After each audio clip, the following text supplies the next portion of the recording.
புலம்பெயர் அமைப்புகளின் விருப்பத்திற்கு அமைய செயற்பட்டால் தேர்தலில் வெற்றி பெற முடியாது. நாமல் ராஜபக்ச எச்சரிக்கை. புத்த சாசனத்தையும் நாட்டின் கலாச்சாரத்தையும் அழித்து புலம்பெயர் அமைப்புகளின் விருப்பத்துக்கு அமைய செயற்பட்டால் தேர்தலில் வெற்றி பெற முடியும் என்று அரசாங்கம் நினைப்பது முற்றிலும் தவறாகும்.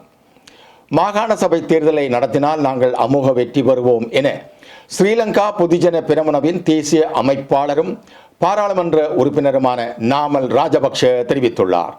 கொழும்பில் நேற்று நடைபெற்ற இளைஞர்களுடனான சந்திப்பின் பின்னர் ஊடகங்களுக்கு கருத்து தெரிவிக்கையில் அவர் இவ்வாறு தெரிவித்துள்ளார்.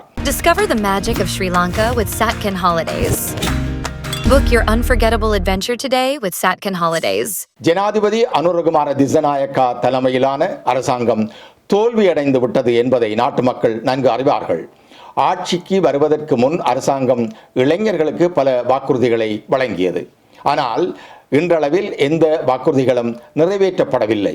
நாட்டு மக்கள் தற்போது தெளிவாக உள்ளார்கள். தேசிய மக்கள் சக்தி வழங்கிய வாக்குறுதிகளால் ஏமாற்றமடைந்து விட்டோம் என்பதை இளைஞர்கள் தற்போது விளங்கிக் கொண்டுள்ளார்கள். இளைஞர்களின் ஒத்துழைப்புடன் மீண்டும் ஆட்சியை கைப்பற்றுவோம்.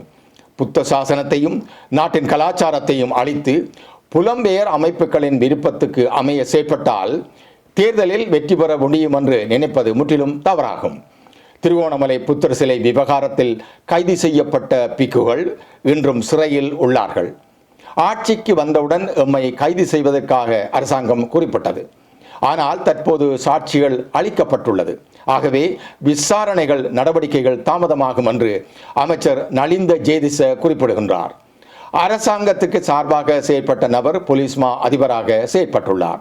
இதற்கமைய பொலிஸ்மா அதிபர் ஊடக அரசியல் பழிவாங்கல் நடவடிக்கைகளை அரசாங்கம் மேற்கொள்ளுகிறது. இது முற்றிலும் தவறானதாகும் என நாமல் ராஜபக்ஷ தெரிவித்துள்ளார்.